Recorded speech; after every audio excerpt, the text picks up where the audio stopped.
Cat's eye ba tawag yan? Yes. Yeah. Sa amin din Ibig- ganyan, ibig- Coronadal. Sa Coronadal, yun naman. Ibig sabihin, kuhan talaga, at par na yung sa Tabuk. Opo.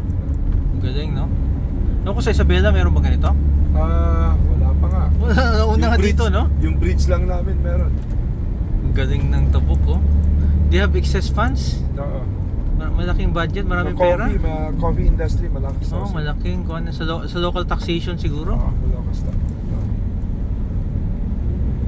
Pati lighting ba naman, no?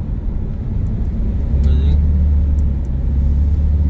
Kasi kung major supplier yung Kalinga ng kape na yan, $1 billion yan eh. Opo. Meron pa nga silang economic enterprise na hindi na gamit yung yung dam nila. Chico Dam. Ayun pa, no? Oh, yun ang gustong gawin ni ni Mayor dito. Mayor Galing, Danny. haba ng stretch nito. Kasi kung galing kang abroad, dadalaw ka ng ganito, tapos nakikita mo most of the provinces wala namang ganito, dumating ka dito, may ibang impression ka agad eh. Tuigaraw, straight ahead, no? Opo. Galing. Lapit na lang actually. Wala na tayong oras na. An hour lang yung Tuigaraw siguro? O more naman? Hindi lang. Baka less than an hour. Less than an hour? Malapit lang mo Tuguegarao.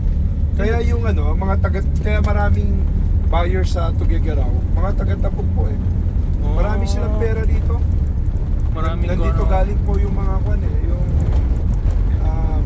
yung marijuana. liquid ng kuan, liquidity, economic activity, no?